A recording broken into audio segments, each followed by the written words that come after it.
One. Hey, everybody. Welcome to Kingdom of Honor. I'm your host, Zanman Shane Sabuni, along with my good buddy, the Honorable Jeff. Hello. And today, we're talking about the two big New Beginning in Hiroshima shows that happened on the 10th and the 11th of this week. I think we're just talking about a huge week in New Japan. Yeah? They were all over my TV screen this week in different promotions. Kenta, of course, and AEW. Former IWGP champions, tag team champions, making their presence known on Impact last night in their little special show.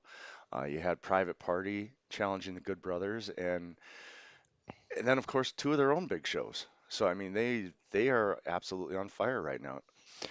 Um, And also the announcement of the cards for Castle Attack, where we're mhm. finally getting what you and I have asked for, which is the main event of the second night is a match just for the Intercontinental Championship. Yep, which makes me happy as well. Now, just side note, 6 hours of wrestling along with everything else going on was kind of rough to watch. So I did Yep. not watch all of night one. I watched the tag team. I still have not watched Sho versus Takahashi, which I heard was an amazing match. And I did not watch the aftermath after the Sonata match ended. So Wait, I'm wait, wait, sure wait. How could you not watch Show versus Takahashi? I was just about to start it, and then I realized that it was an hour and a half long, and we only had 10 minutes before the show started. Wow. So you watched the main event of Dynamite, but you didn't watch this. I also watched some of last night's Impact too. Oh, you're ridiculous. But hey, you know what? I've been bitching that AEW didn't change the world. Well, now it kind of looks like they are changing the wrestling world, so I'm pleased. I, No, my other buddy asked me if I watched any of if I was watching No Surrender, and I said I don't watch that garbage company anymore. I I didn't watch it, but I did kind of keep up on what was going on. Saw some highlights today. Good Brothers retained their titles in what looked like a really good match. That's one that I'm definitely going to look out for. And of course, Rich Swann beat Tommy Dreamer. Those are really the two matches to note on that card. But the Yeah, yeah. I biggest mean, thing if to yeah, note I on mean, that, if you tell me that if you tell me there's a good match here and there on Impact, I'll definitely give it a shot. But I'm not gonna. It's not like I'm gonna follow that product or watch an entire event from them. well, and So that's kind of like I am with WWE. You tell me there's a good match, I'll go out of my way to watch it, but I'm not going to sit and watch all their programming because 90% of it is just not as good as I want. But the biggest news out of last night's No Surrender pay-per-view, FinJuice has been announced as coming to Impact very soon. why? Because they're starting this cross promotion thing. It's like I said, I've been complaining they haven't did what they said they were going to do and changing the world, and now it looks like they're changing the world. You got two major companies working together, and then a company that at one time might have been considered a major company. Yeah, but FinJuice isn't part of AEW, so that's just NJPW and Impact working together. There's nothing to do with AEW. But AEW also had Kenta on their program this week, and that is streaming live on, or that is streaming on NJPW World, that Dynamite Yes. episode. So, um, whether it's Impact and New Japan that are doing this, or whether it's AEW and Impact and New Japan, the only reason I'm, pointing to AEW is because, to be honest, the NJPW guys showed up on there first, and Impact showed up on there first. So, It's kind of weird that NJPW. Well, I shouldn't say. Let me rephrase it. Anthem tried to get NJPW to work with Impact while NJPW was still um, Access Network. on the Access Network. And now that NJPW has a new deal with Roku, now is when NJPW is working with Impact. It's kind Well, of a weird. It's kind of weird that they weren't able to cross promote when they were both on the same channel. Rhaegar, go lay down. they also had some bad Go lay feelings down, with Rhaegar. Impact. Another reason why I think this might be the work of No. AEW, Yeah, I suppose. because I mean they had, with the whole treatment of their talent back in the late 2000s, they have always not, even with different ownership. It's okay. Even with the i- different ownership and everything, they still had some bad feelings about the way Okada was treated, as well as other NJPW talent. Well, and the Young Bucks have have bad taste in the mouth with the way they were treated by NJPW as well. Yeah, there's that, you know. So, but I Interesting. it's an interesting time in wrestling, especially with NJPW. I mean, Kenta had a great match, teaming with Kenny Omega, which was interesting. You know, Jay White back on our TVs is fantastic. Um, I love the Okada versus Evil stuff, especially when they, you know, had their little bit of a one-on-one match. Um, and if I can get more Tamatanga being possessed by Iska's glove, I want that. That was the greatest thing I've seen on my wrestling TV in years. Tamatanga Tamatanga, yeah. okay, so you're not talking about Tai Chi. No, did Okay. you that match with him giggling like a lunatic and having different bags where the glove might be in was fantastic stuff. Yeah, it was. But Tai Chi has the glove back now, and he was Yeah, kind I of know. possessed at the end of it too. That's why I was asking which one you were talking about. Well, no, I was talking about Tamatanga because that was just some phenomenal TV. I thoroughly enjoyed him acting like a lunatic. Gotcha. Yeah, the bag thing was a little much for me, but Yeah. it was still a good match. It was a fun little bit of comedy by a guy you don't expect to be a comedy player. I still can't believe you didn't watch Show versus Takahashi. Like I said, I was going to, and then I saw how long the match was, and I'm like, I just don't have time for that right now. Well, you knew it was gonna be more than 10 minutes. I mean, come on. Well, yeah, I know. And you watched Dynamite. That's the thing is you watched Dynamite, but I you didn't watched the watch. last match of Dynamite. Yeah, you watched the last match of Dynamite instead of watching the last match of the program of the program where our show is titled after. Dumbass. Keep in mind that Dynamite came out on Wednesday, which gave me 3 more days to watch it. Um, no, sir. You actually had less time to watch Dynamite than you did to watch New Beginning and Hiroshima Night One because New Beginning and Hiroshima Night One was Wednesday morning, whereas Dynamite was Wednesday night. I thought night one was on Wednesday the morning. 10th or the 11th. The 10th, Wednesday morning. Oh, all right. Well, never mind. I didn't even look for those shows until Friday because those are normally Friday, Saturday shows. But they weren't. Yeah, so I didn't even look for it until Friday morning. It's just don't pay attention to our conversations because I said we're covering the last. I said we're covering the shows that were last night and the night before, and you're like, yeah. So I don't listen to you. that's what I just said. I mean, if that's not evident by now, I don't know what to say. Wow. It's only been 6 years. Why would I start listening to you now? I don't know. It just blows my mind that you'd rather watch Dynamite than NJPW. So It's not that I'd rather. I didn't even think about it until Friday, and I watched Dynamite on Wednesday night. yeah. Okay.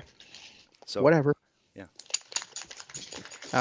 But Show versus Takahashi was fantastic. I thought Sonata versus Ibushi was really good, but I would say it probably was around like a maybe like a 3.75 star yeah. match. I don't know And what. I kind of feel like um, I think they had a good match against each other, but like we had mentioned last weekend, there was the end was never in doubt, and I really feel like that spot where Ibushi, hits the Kamagoye, and the guy kicks out, and then he ends up having to use the knee padless Kamagoye.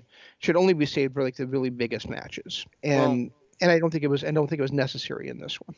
and no offense to Sonata, but over the last year and a half, he's kind of becoming a Mike Bennett to me. I can count on him for a 3-star match, but I'm not really expecting anything more from him. That's not fair.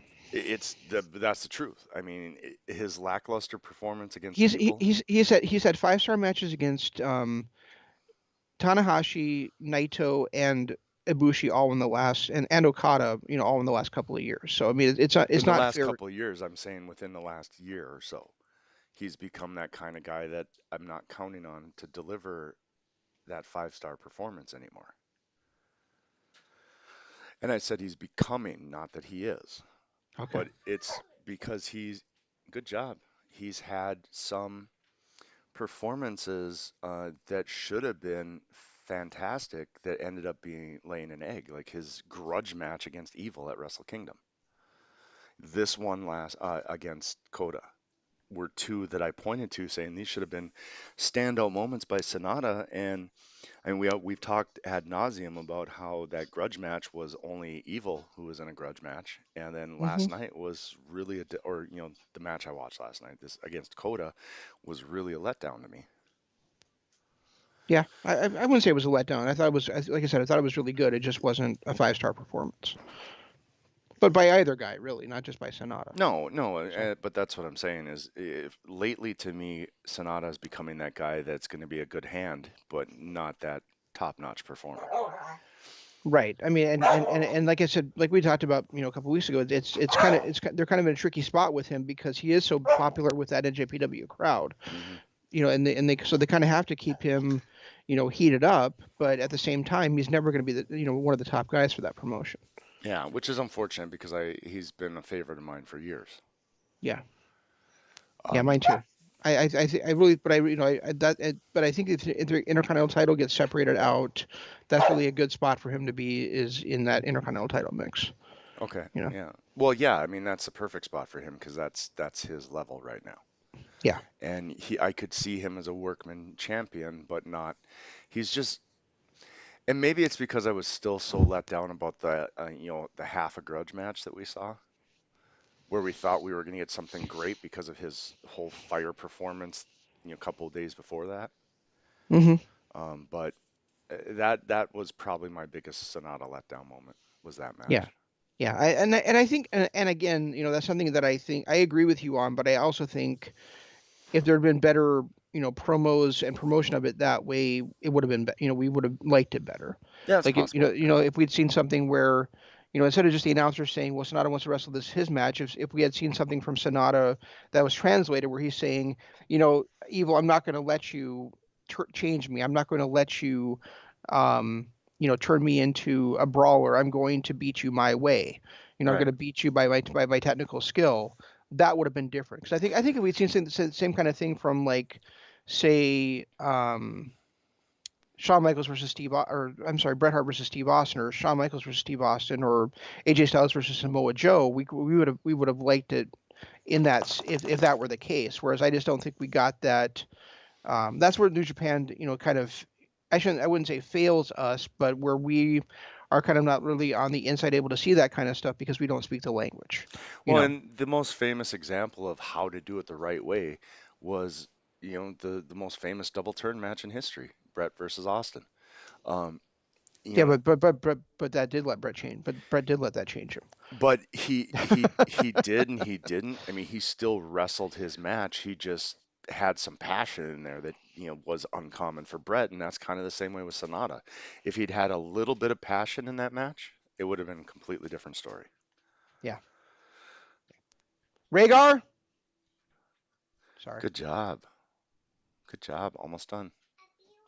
All right. So, um, we Okay, talked good. about the tag match a little bit, but oh, actually, while we're still on while we're still on the main event, did you see what I meant about the Zack Sabre Jr. commentary on that one? It was like they turned his volume down because the pre-match he was perfect. He sounded, he was, same level as Kevin Kelly, but then once the wrestling started, it was almost like they just turned his volume down. I didn't think so. I thought he was like really soft spoken, and so like even when they were slamming each other or the crowd was clapping along, we just could not hear anything Zack Sabre Jr. was saying. And If it was quiet in the ring, you could just barely make out what he was saying. But if they were actually talking, but if anything that was actually going on in the match, you could not hear a single thing he was saying. during the intros, he was fine. As soon as they started actually wrestling, I don't know if he started talking lower because he wanted the action in the ring to whatever, but it was noticeable where as soon as the bell rang, I had to turn up the volume on my TV. Yeah, And I and you know heard what? every word he said before that bell rang without an issue. And well, turning up the volume didn't help either because then you still have the things that are louder than I felt like it really distracted from the match too. That you were trying to hear what he had to say and you couldn't. He You did know. he did have one fantastic line when he said that Sonata used to dress like a pirate. now that he's not, maybe he'll win, even though he still dresses like a twat. Yeah, I thought that was twat. fantastic. No, no, he said twat. Twat, yeah. Yeah, And then but yeah, Kevin Kelly asked him about the G1. He goes, I don't know, I was drunk the whole time. yeah, that was good too. Yeah, So he did have a couple of pretty good one-liners. yeah, he did for what we could hear. But yeah, there was, it was. Not only was it not, like I said, not only was it just bad because you couldn't hear, but I also thought it felt like it was really distracting.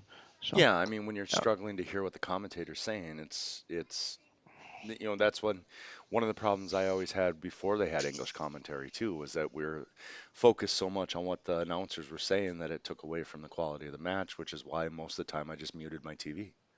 yeah, that's why I really wish that there was and maybe maybe they'll have it someday, maybe they won't, but I really would like there to be like alternate audio tracks where you could hear maybe just the crowd at times. And I felt that way about WWE as well, just because some of that sometimes our commentary is so fucking inane, that I'd rather just listen to be able to hear like the crowd and the action in the ring, and not have to and not hear what the damn announcers are saying. Well, I know Yeah, Amazon does something like that with their broadcasts of football. They have multiple commentary tracks that you can listen to. yeah, You can either listen to the national one, or you can listen to a female version of the national one, or you can listen to a Spanish one, or there's a lot of different options yep. And but what I'm saying though is I'd like there just be an option that had just no audio other than other the than crowd. the crowd and the mat So it's sounds. like Yeah, it's more of a like you're in in the stadium watching it, because when you're at a live event, you don't hear the crowd talk, or you don't hear the e- announcers. exactly like that. Yep. Yeah, that would be I would be okay with that, because there's definitely times like you said during the Sonata Coda match, when you were struggling so hard to hear uh, ZSJ. It would have been nice to have that where you could just turn off the announcers Yeah, and and there's times still when you're hear the watching, crowd pops. and there's times when you're watching the commentary in 1996, you hear nothing except for puppies by Jerry Lawler. Yeah, So yeah. Trust me. And Ryan Evans, he's back. Uh, he commented on our video last week about that and how he enjoyed the Ruthless Aggression era better. And you know what? I'm not going to disagree with you as far as wrestling product goes. The Ruthless Aggression era is by far superior. The Attitude Era was not good for wrestling, in-ring wrestling, no, it wasn't. and it wasn't meant to be. It wasn't. They were trying something different. They were just trying to be shocking. But you watch an episode of Raw, and it's an hour-long episode, and only like 7 minutes of it are actual wrestling. Yeah, the Attitude Era was great for shock value and drama, but not for in-ring performances. No, and I'm not saying I'm watching it to enjoy the five-star classics they're putting on. No, I'm watching it because I look back and I'm like, Jesus, I've never actually seen these full episodes, so I'm gonna give it a go. Fair enough. I'm not expecting to see, obviously there's those one-offs like Brett versus Austin and some of those here and there, but I'm not watching it to watch iconic classic matches. Well, it's good because you're not going to find many. No, any. I might find one or two, but that's about it in the whole Uh, 5 years of the product. well, you'll find at least two from just Austin and The Rock. So, Yeah. um, all right. So, what matches did you watch on this night one card? The night one, just the tag team. That's all you watched was the main event in the semi, or Yeah, all and you or wait, all you watched was the semi main event? all I watched on night one was the semi-main event. Oh, God, you suck. You do. I mean, we said we're going to cover these two shows, and you can't even cover the shows. I can cover the shows. The rest of How? it, tag team match, tag team match, tag team match, same shit we see all the time. And then a great IWGP tag match, which had some fantastic stuff. And then yes, I'll watch the junior heavyweight, but I can almost guarantee great junior heavyweight match that had lots of cool spots, very fast paced, and El Phantasmo on commentary. What would you like to talk about? What would you like to talk about this week, Jeff? We've got two NJPW shows to cover. Yeah, if you'd watched them, that'd be great. Dumbass. Oh. Trust me, the first four matches of that night, I can almost hear it now, and it really probably wasn't even worth watching the tag matches. Maybe Jay White one would have been. Doesn't matter. You still should have watched him. If I have to watch him, you have to watch him. Oh, that's the rules now? Yes, Okay, that's the fair enough. rules. All right. Yeah, I will say Master Wato versus Bushi. I fell asleep during.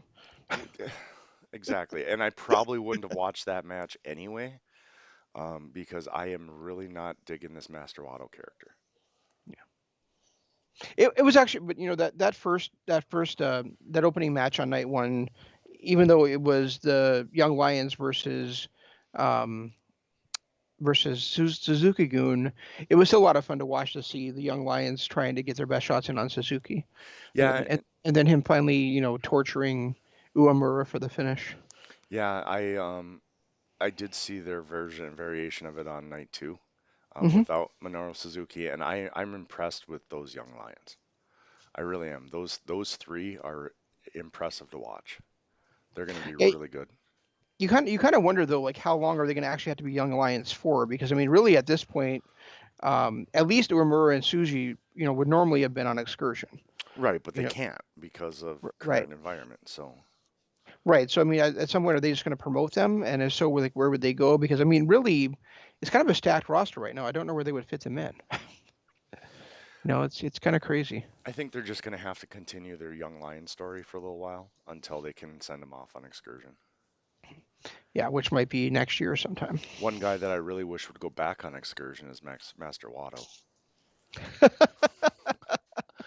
I just his character just bugs me.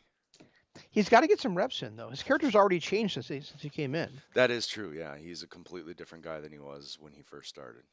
Yeah, I mean, he's got to get his reps in the ring, and he's only going to do that by wrestling. Right. And wrestling for, and he was in CMLL for his excursion, and so it's a completely different style than what he's going to be doing in NJPW. True. He did, and so he's got to get his reps in there. He already had the best of the Super Juniors last year. He's got another best of the Super Juniors coming up this year. So hopefully he'll get those reps in, and get better and better in the ring. Right. I don't know. I think it's more his character, not so much his in-ring ability. I mean, he's decent in ring, and I understand him needing reps to change his style. I just his character bugs me. And he just when was the last time anybody came back from excursion and was immediately a big deal? The announcers are making him out to be much bigger than he really is. Probably Takahashi. I would have You know, said show Jay. you, you know, show you, yeah. Well, show Yo, Jay White, and Hiromu Takahashi all came back from excursion At really, the same really, time. really, really, really as big deals. And they all came back within what months of each other too, didn't they? Yeah, I would say so. So I mean, but yeah, but they've proven to be that big deal where I haven't felt that out of Master Wato yet. Yeah, and I mean, I guess you could. I guess some might say, although I would disagree, that the return of the Great Okan from excursion was kind of a big deal because he helped Osprey, beat Okada, and he's part of the new stable. But at the same time, he's not really burning down the house with his wrestling or his victories. And Although I, and the I, I although announcers I although I gotta say I really do enjoy his character and his style. It's just that he's not really getting those big victories yet. and he doesn't have the announcers pumping his shit every time he comes on screen like they do with Master Wato. Right.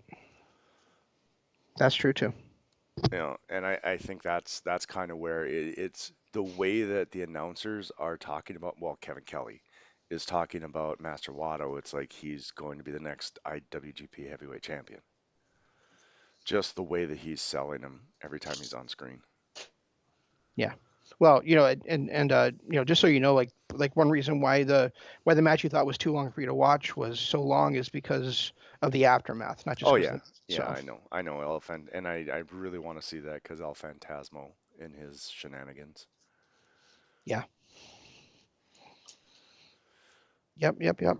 So I'll definitely watch it. I'm sure it's Just fantastic. yeah. And you know me, I don't care if you talk about it. You're not going to ruin anything for me because I don't care Yeah, about but we can't really have spoilers. a conversation about it because you didn't bother watching Oh, it. we can, trust me. I'm good at it. Never mind.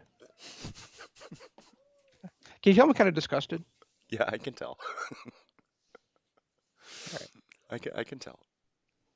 I would never watch Dynamite instead of watching NJPW Like I said, I thought that this show didn't come till Friday, so I wasn't even. because you didn't fucking listen.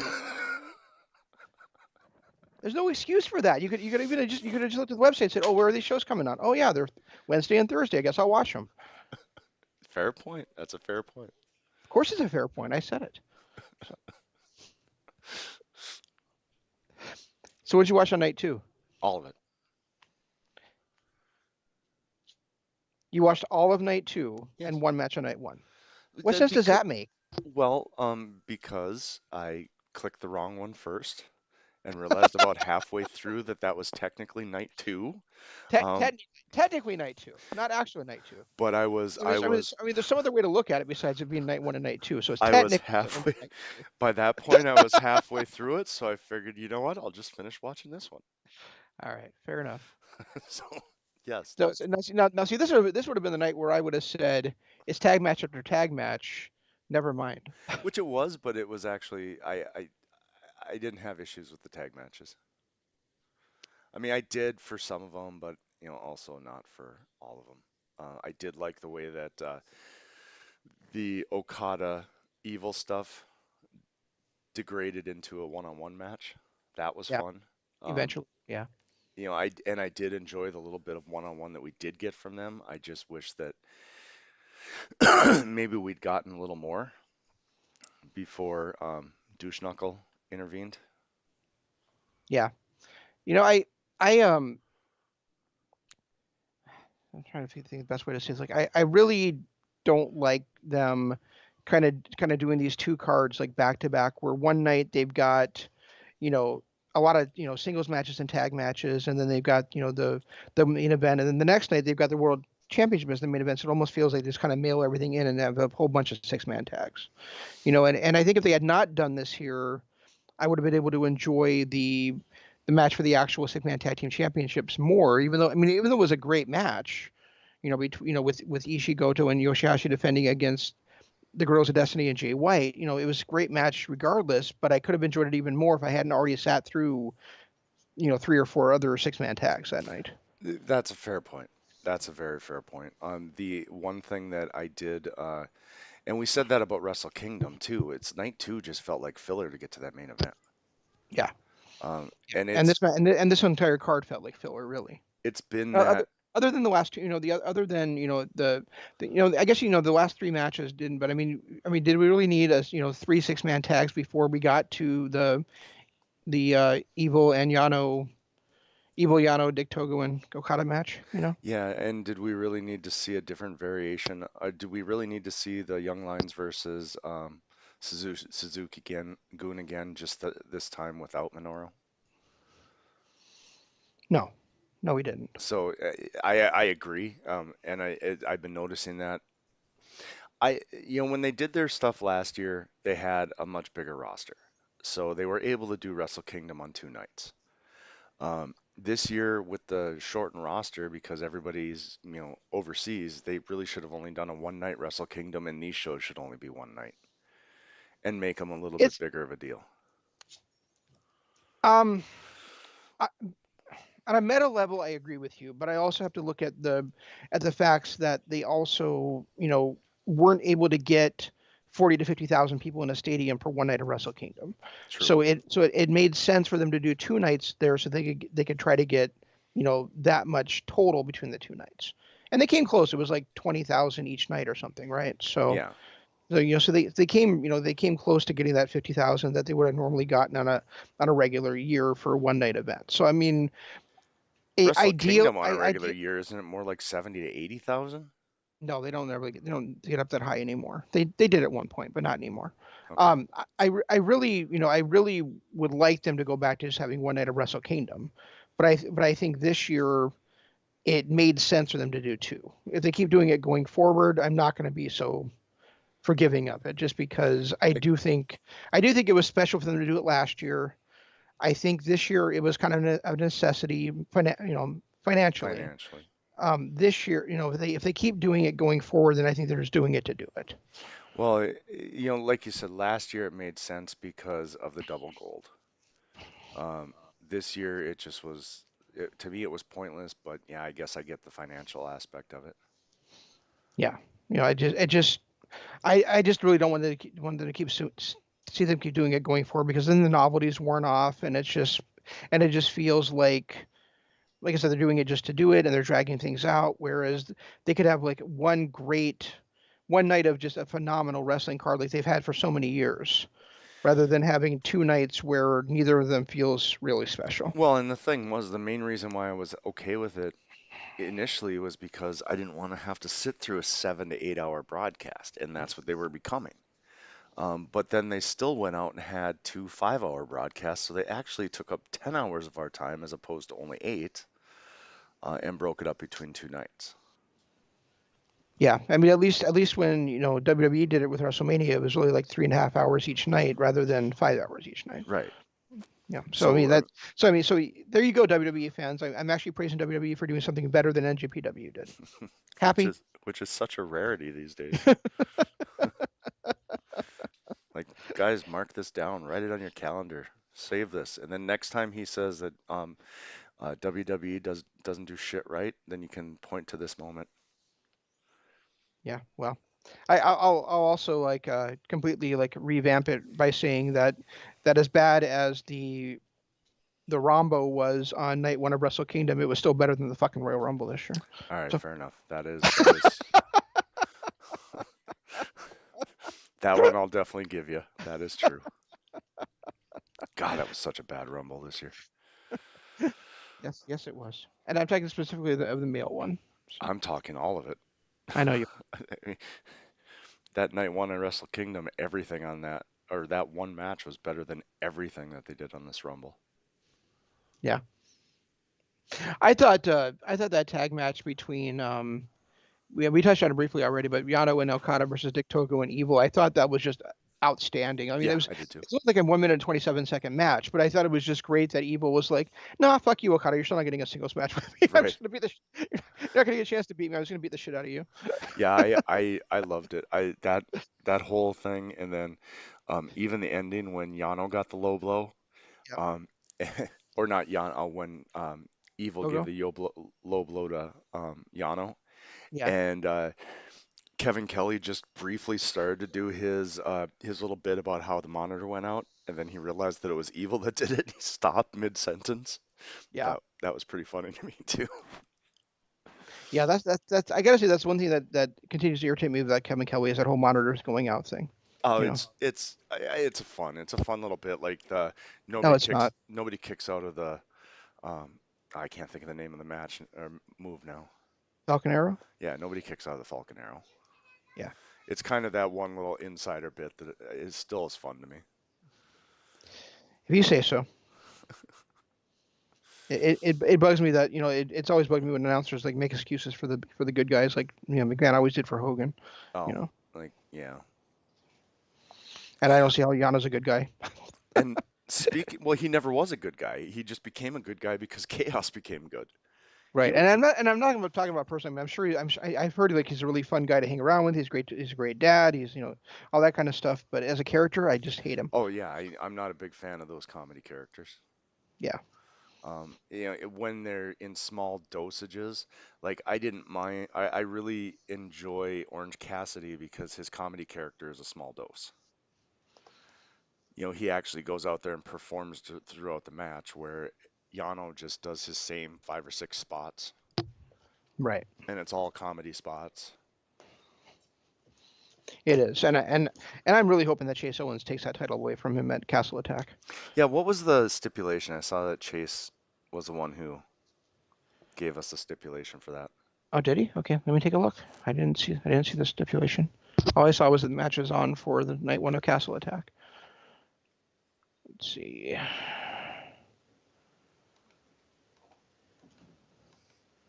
Looking up the card. This is excellent radio. Hey, it's better than you yelling at me. Well, you deserved it. Yeah, you're not wrong. I did. And when I realized I was watching night two, I should have shut off and went back to night one. That was my fault. Yeah. But, Well, what's funny is you're like I'm gonna watch all these 6-man tags instead of watching the main event of night one. I just Yeah, I can't. And like like last time around, I was like, I can't believe you're watching the main event of this first. She's like, well, it's because I was matching I was most interested. And I was like, Takahashi's like your favorite wrestler. How could it not have been the match you're most interested in?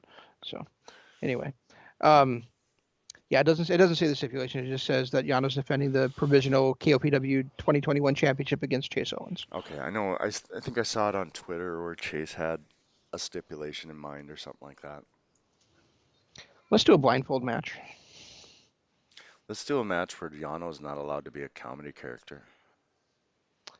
Yeah, that's probably not gonna happen. Well, one can hope, right? Right. Yeah. So, um, yeah, that's it. What do you think of this? What do you think of the six-man title match? I thought it was good. I thought it could have been better. Really? Yeah, I mean, I I like. Well, re- like I said, I mean, to me, it could have been better. Damn it, Rhaegar.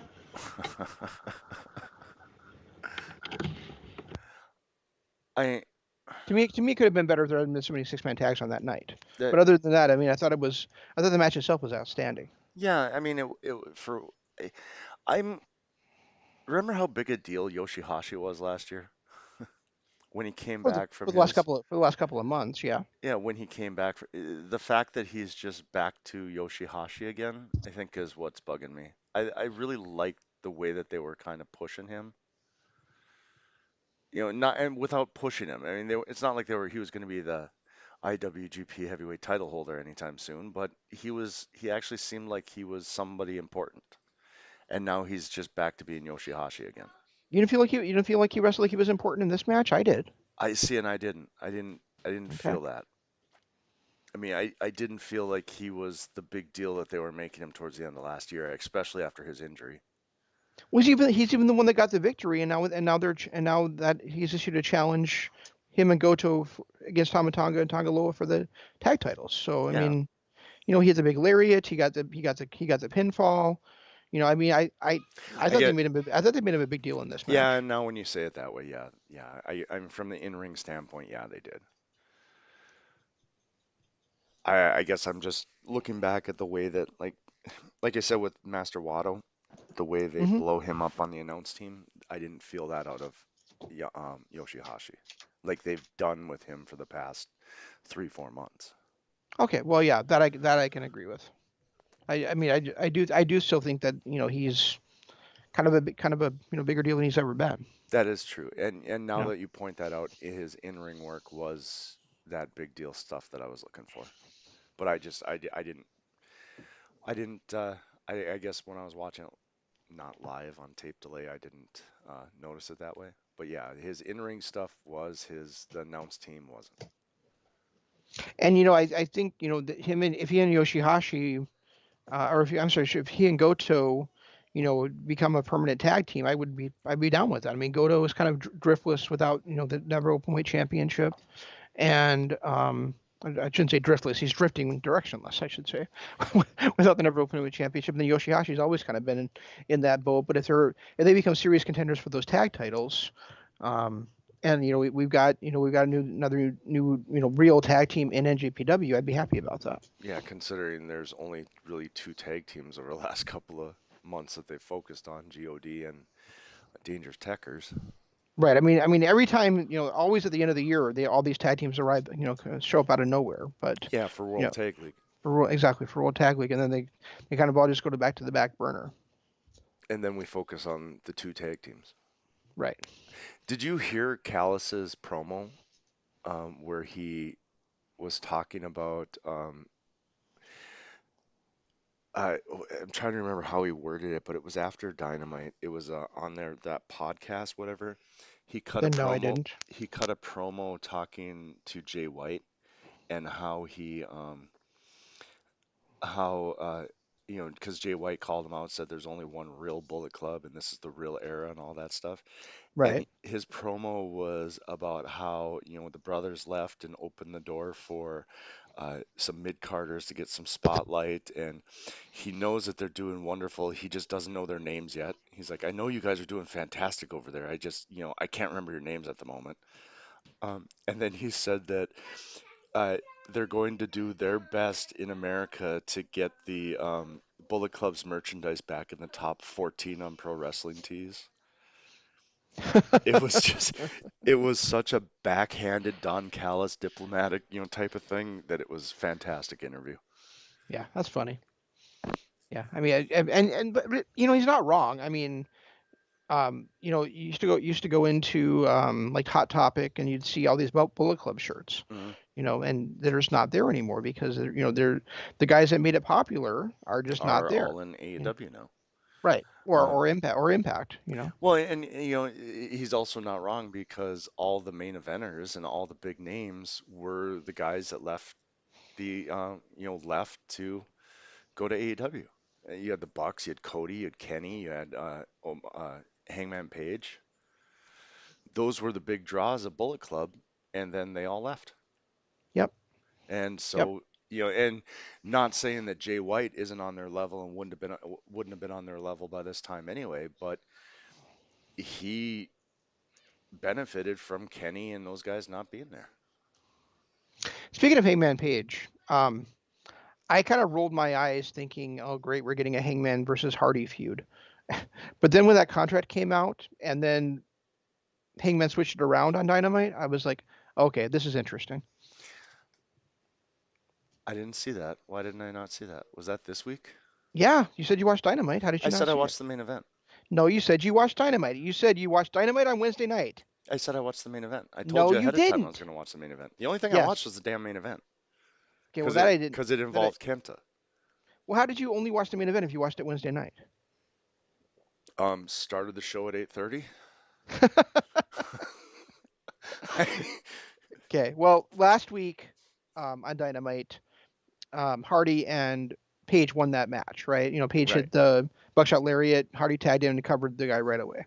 Um, this week, at kind of near the beginning of the show, like after the first match, um, Dasha was interviewing Hangman Page, and Hardy interrupted and said, "Hey, I rented out a bar if you want to join me for the night, and we can party and celebrate. I know you don't want to be a tag team, but we can celebrate together." And he's like, "Oh, you rented out a bar for us? Sure."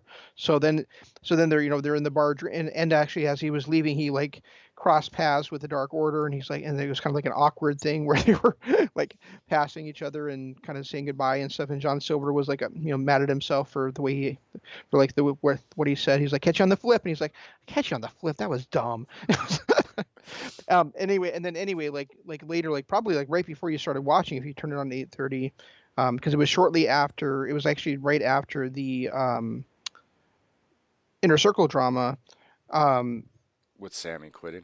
Sammy quitting, that they came back from commercial, and they kind of showed the interview with Sammy, and then they cut to the bar where Hangman was drinking, and Hardy would take a shot and like would do a spit take to the side and act like he was drinking it. And then he pulled out a contract, and he's like, I know you want to be a tag team, but I could represent you, and I would have you making billions of dollars. In this contract, I would be taking 30%. I know it sounds like a lot, but when you're making so much, what difference does the 30% really make? And he was like, yeah, I think that's a good idea. Yeah, I kind of agree with you. And then Hardy like looked to this, turned to the camera, and he's like, this is why I wanted you to be here, so he could sign, so you get him signing on camera, because yeah, I know he's drunk, but that way he can't come back and say that he didn't actually sign it. And while he's doing that, Page pushes that contract to the side and throws it away, and he pulls out a contract out of his own shirt and he signs that, and he's like, "Here, I think you have to sign it too." And then Hardy signs it. So Interesting. yeah, so next week there's like a thing where I think it's Private Party, Hangman, and Hardy like are all on like a team against somebody, like an 8-man tag, I think is what it is. And so hopefully like they'll come out next week to see like what that contract actually was that Hardy signed. I'm kind of liking the Gold Digger um, character of Matt Hardy. Yeah. It's refreshing. It's something that we haven't really seen. It reminds me a lot more of his version 1 character than anything else. And to be honest, I was getting a little bored with the Broken character. Yeah. So I'm happy seeing this. It the storyline is kind of bothering me a little bit with Page and Hardy because literally he just told Dark Order that he wasn't going to team up with them because he wants to be on his own. Right. You know, And and that's now, and that's what we keep telling Hardy too. But that's the thing is that, and that's and that was the reason it bugged me. The other reason was just because I didn't want some another guy I really enjoy getting bogged down by in a feud with Hardy. You know, right. Well, and the whole Sammy Guevara stuff, what a great callback to that speech he made like months ago about how one more thing, and I'm out. You know, there was one more thing and he was out. that was great.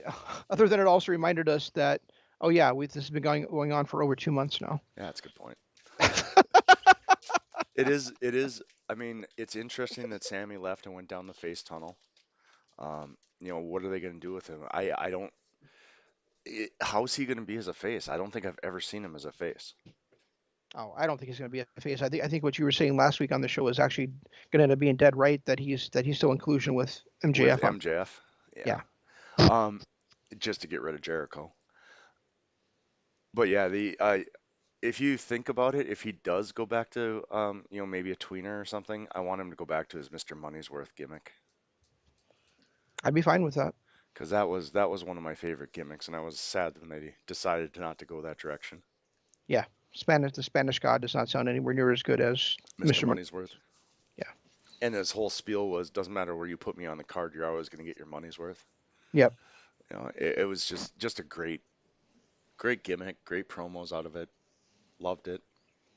Yeah. So you may not have also you may also not have seen then since you didn't watch the rest of the show other than the main event that that the Hardys also like said that they weren't not the Hardys the Jacksons the Young Bucks also said that they weren't going to wait till Revolution to defend their titles. They're actually going to defend against Ortina and Yep, I did see Ortiz that. and Santana next week. I did So see that, and that would be a great twist, and probably the culmination of this feud with MJF and the whole drama, inner circle drama, if Santana Ortiz wins the titles. I was thinking the same thing that if they win the titles and then that's what and then they're defending them against MJF and Jericho Hmm. at Revolution. What a great way to blow up the inner circle. You Yeah, know, and then you have Santana Ortiz winning the match because of Sammy Guevara's interference. Um, they all turn on Jericho, and then MJF can come out the next night or the next Wednesday on Dynamite, talking about how this was their plan all along, was to you know make the inner circle the great inner circle they should have been, and how Santana Ortiz should have been champions a year ago. There's so many possibilities they can do with that. and with that added to the card, and if that happens, and also like the recent thing that came out that Shaq is not going to be able to be at Revolution because it's the same weekend as All Star Weekend for the NBA that recently got signed. That might be enough to actually make me decide change my mind and buy the card. So. That's fantastic. Seriously, you didn't realize All-Star Weekend was coming, so you booked yourself on a wrestling show? Dumbass. Well, to be fair to Shaq, it was a recent development where even like LeBron's pissed off about it because they were supposed to have a 10-day break, and now they don't because of the All Star game being signed between the NBA and the Players Association. Who cares? This is the whole reason why celebrities shouldn't be on the wrestling shows to begin with. Yeah, it is hilarious though. It really is because originally it was supposed to be originally Shaq was supposed to be on that pay per view and now he just can't be because of previous contractual commitments. Well, So and isn't Cody like legit hurt too? I thought I saw something where he got some pretty bad stinger. maybe I have no idea. I thought I saw something about that. I'll have to look, but I could have swore I saw something where he was like legitimately hurt now too. Wouldn't surprise me. So. And what's with I did see that Arn Anderson added someone new to his stable and he teamed with Cody. Arn did? Yeah. Oh no, Lee Johnson did. Lee Johnson teamed with Cody this weekend, and what's that? I can never remember his name. Who's the guy that's part of the Natural Nightmares with Dustin Rhodes? What's his name again? Oh, the Apple guy. Yeah, the Apple guy. I can't And remember.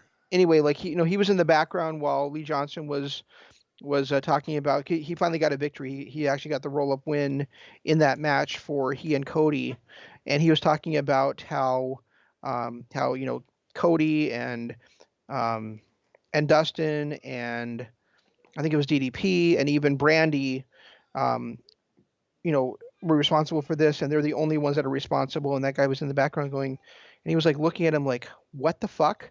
And he was like did like a light clap. So I think they're setting up. I think they're setting up a kind of a feud for Johnson already too with that guy. Well, I know we Because had a hard it was like I was wait a minute, I was also instrumental in coaching you, and I don't even get a mention. true. So, I know we had a hard stop at 11, and we're already 11:06. yeah, that's fine. So, I don't know. Do you really have anything else? I know you're other than your anger with me for not watching All Night One.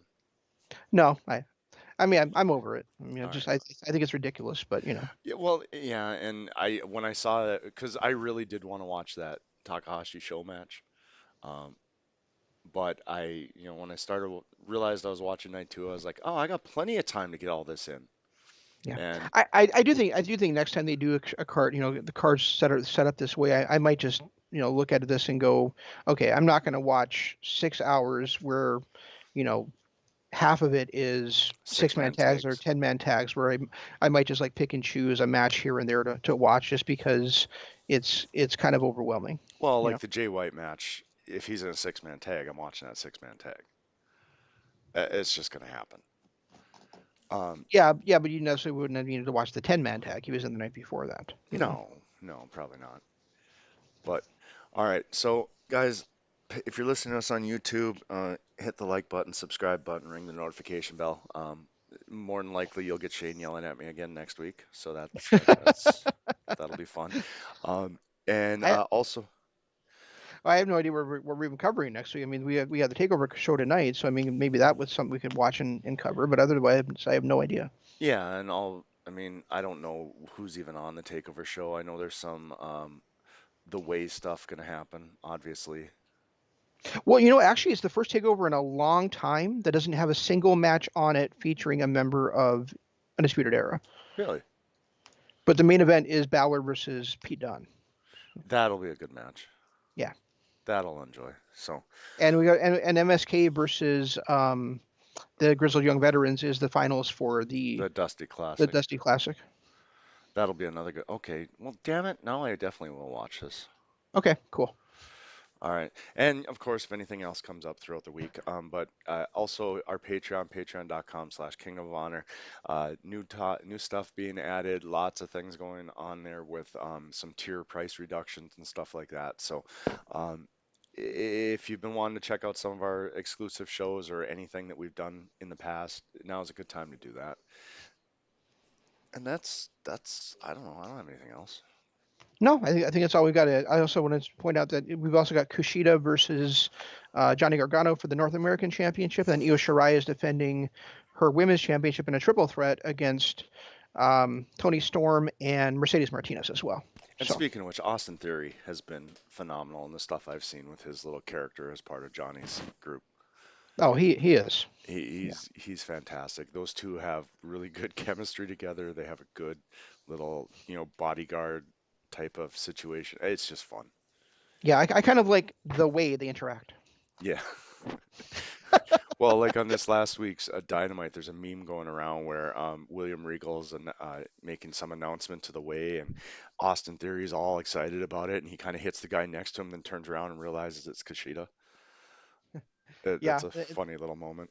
and Oh, and then he kind of did the same thing with shit. I can't think of his name, but the mute guy with the weird eyes. yeah. So, The other thing that we didn't talk about is the biggest thing to happen in wrestling in years. Nia Jax screaming "my hole" on live television. yeah, good for her. Come on, that's hysterical. Hysterical. All right, so I guess guys, check us out next time. That's all we've got. We'll try to do better next time. This is Shane saying long days, pleasant nights, and Jeff saying Goodbye.